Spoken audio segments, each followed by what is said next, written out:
My dear friends, a very warm welcome to you all on the Zephyr Stories podcast. I am truly delighted to have both Borko and Zuzka joining me today, and we will be discussing male spirituality and the journey of how a young boy grows into a man.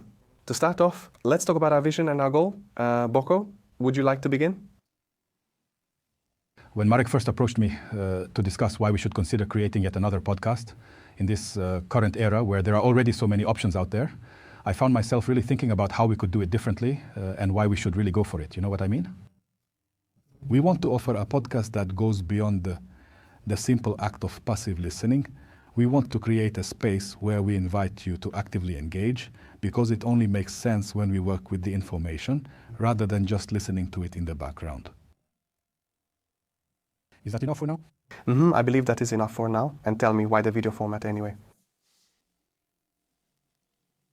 The primary reason for choosing this specific video format is to reach men who are currently living far away from Bratislava, or those who might find it quite difficult to join a community and share their personal experiences. It is really about offering these men a meaningful way to better understand their own life story, or providing them with a safe and supportive space to work on their inner selves and learn how to truly mature.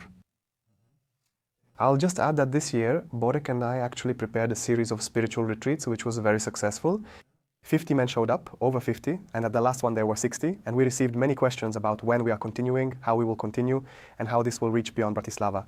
I was thinking about how to actually talk about male spirituality, or what this spirituality even is. The word story kept coming to mind, that we are on a journey, Maturing, yes, and it is truly a lifelong, ongoing process. So the story itself will effectively encompass, I would say, the entirety of the human experience, where we will encounter the various dimensions of what a person goes through. But why choose this particular story? Maybe I'll start off by saying, Richard Rohr puts it so well. It's a core idea that I've actually been working from. And this podcast too, why I want to do things the way I want to do them and the way we want to do them. Just so I can also, you too, I'm such an egoist. I am fully and completely aware of the truly profound observation made by the author Richard Rohr, who states that anyone who fails to mythologize their own personal life story will inevitably, in the end, find themselves pathologizing it. To explain those two fancy words, mythologization is, well, that everything that has happened in my life, the good, the bad, the difficult, the beautiful, the happy, that it all has meaning, that nothing is excluded, and that the story has its own core, that red thread, that connects it all, and it actually helps us, that it creates who we are, right? Pathologization is, well, like having this massive bag of scattered puzzle pieces that we don't really understand, and we usually reach in and pick the one that has caused us the most pain. And sometimes we end up spending our entire lives struggling to deal with just that one piece, feeling completely trapped and unable to find any way out.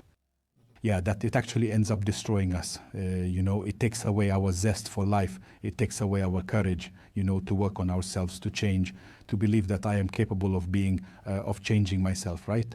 I don't know if you want to add anything, Zuzka. Zuzka, how do you view this topic of male spirituality from a psychologist's perspective? I'd like to start by sharing a short story. Stories have such powerful potential, carrying deep emotions, and as you know, the vivid imagery is always right there. There's something eerie about it, a certain dynamic, something beautiful, a sense of pursuit. And in the story itself, when I read a story or watch one, and when I reflect on my own life, I see that connection. Those emotions are there, like in my own life, there are things I'm terrified of, things that bring me great joy, and in that story it's presented in a way that just flows. Sometimes we don't see the continuity in our lives, so it gives us a sense of meaning. It can help us perceive that it's a journey from somewhere to somewhere, that it's heading toward a good outcome. Stories are about things heading toward a good outcome, even if we don't always see it that way in our own lives. It can help us a little, knowing that I'm on a path. That's also a very powerful image. We have a story before us that's over 400 years old, Parzival. The beginning of the 12th century. Wow, that's even more. Well, about 700 to 800 years. I think it comes from Germany. Well, yes, that is right, from Germany, yes. So, why this legend in particular?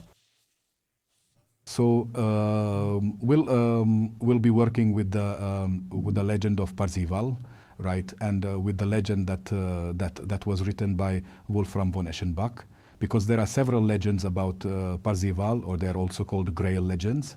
Yeah, that word Grail. Yeah, it's a certain story, about the search for the Grail. But the thing about this story, why I chose this particular legend, is that we have, I'd say, an archetypal, an archetypal journey of a man captured there. You see, I believe that whenever I work with this ancient legend, I realize that it still speaks directly to the hearts of men. I have been working with it for a long time now, and those vivid images help those men to grasp exactly what they themselves are going through, even after 800 years have passed. Hey, so a good story helps us write our own story, right? Like the story is meant to help us. We love stories, we love watching fairy tales, we love watching movies. That's why there's a story. Stories draw us in. I mean, tabloids work because of stories, right? Just, who, where, with whom, what, and how. Yeah, that just fascinates us. However, but that particular story is of immense importance. That is precisely why during that year, when he claims he needs to mythologize, it signifies that he must, weave all those disparate elements together so they possess their own inherent meaning, to construct something truly consistent and cohesive. And so I ultimately selected this specific story, for that very reason, precisely because most classic fairy tales, when we read them, end with a wedding and the sentence, and they lived happily ever after. Those who work in male spirituality jokingly say that in translation it means the man still knows he wants the woman, he desires her, he wants to win her over, and he succeeds. But in translation, that phrase, they lived happily ever after, means that while he may have won the woman, he doesn't know what to do with her afterwards. Yeah, that's most classic fairy tales. They're set up so romantically for both the woman and the man.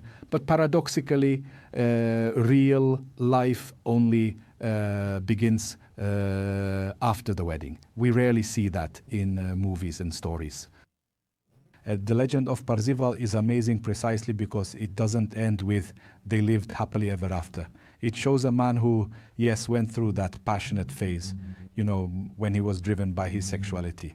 Then he fights for that woman, wins her over, has children, but he has to keep going. Hey, as the story continues to unfold, it becomes quite apparent that the man is forced to confront significantly more daunting and complex obstacles than merely trying to win the heart of a woman in his life. Yes, indeed, yes. And that is precisely what I find so compelling about this particular legend. It provides us with a solid framework for our work, which allows us to pass along to you a sort of comprehensive manual on how you might begin to engage with your own personal story. I don't know, Suska, if you'd like to add anything to that. Well, what comes to mind is that those fairy tales, the ones that talk about a man and a woman, that there's some kind of connection there, that something inside me connects, comes together, integrates, that it's like definitely important in my life. Well, Parzival, yes, it is deeply connected to the spiritual side. It is mentioned more often in that context, although the process of integration is also very important in that it connects internal elements that might even appear to be contradictory and so forth. And it goes on, and I think it's even referred to that way, that it's very much tied to spirituality, even back when it originated, actually that legend, Christianity, or that spirituality was strong. On the other hand, maybe it didn't offer like the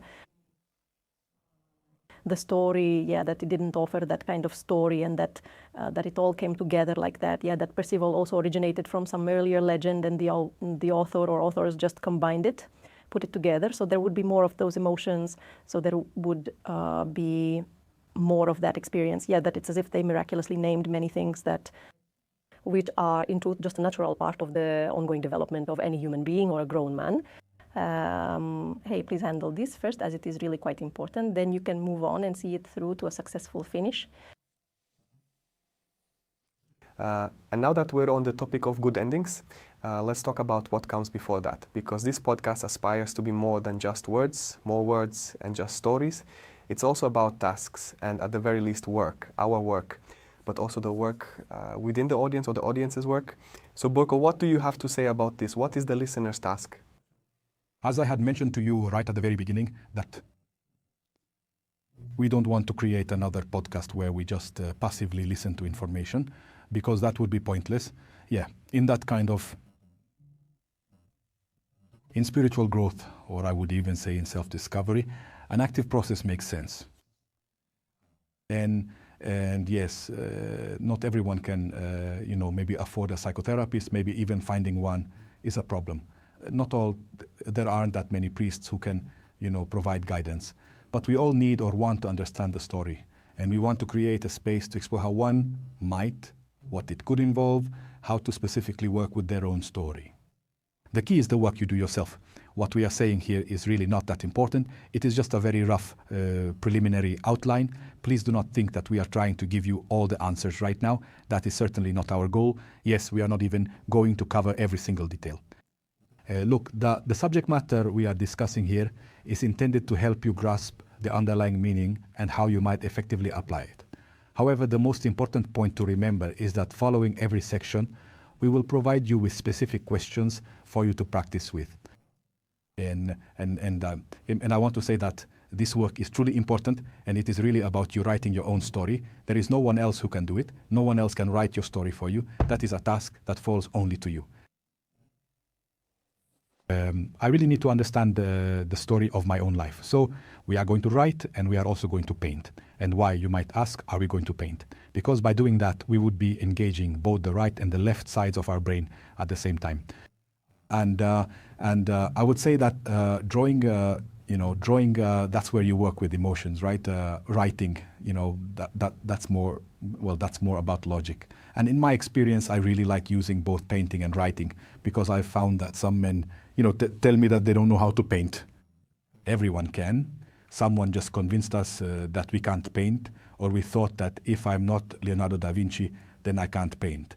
But it's not about being Leonardo da Vinci, it's about picking up that pencil, that medium, whether it's a pencil or paint, and capturing something that's going on inside me. The image helps me, and several men have told me that through an image they were able to grasp or understand themselves better than through some kind of rational writing, that both the writing and the painting are meant to help us better understand our own story. Yeah, and this is actually, I'd say, the core of it, this work. Yeah, if you're just going to listen to this podcast but not do the work, then don't bother. You are going to find that you save quite a bit of time. It really starts to make sense once you begin working with it yourself. We will show you exactly how to use it in an instructional video later on. We have our questions, we have our writing, and we have our painting. And what else do we truly need for a man to be able to finally meet himself, and at the same time to work through what he feels, what he is experiencing, and how he might best move forward? First, there's time. Time? And what does time mean? Time means telling myself I have that question. And for a question where I have to both paint and write, I'd say at least an hour, to set aside that time. That's why the videos will be, I don't know what interval we set every 2 weeks. That means finding that hour within those 2 weeks, to answer, that's the minimum. When we really want to understand the depth of our own story, there is no simple quick fix. Believe me, there are just no quick fixes for that. Hey, there are only ever good solutions, and they always take time. I just wanted to give you a bit of an idea of what to expect. We are going to be gathering together in this group much more frequently, and this process will likely continue for about a year, or perhaps even a year and a half. There are many themes, and we will be unfolding this story gradually. So it's not just about a few short videos and some kind of conclusion, but rather a continuous process, so you can work on yourselves while we tell the entire story of Parsifal and how it connects to our own stories.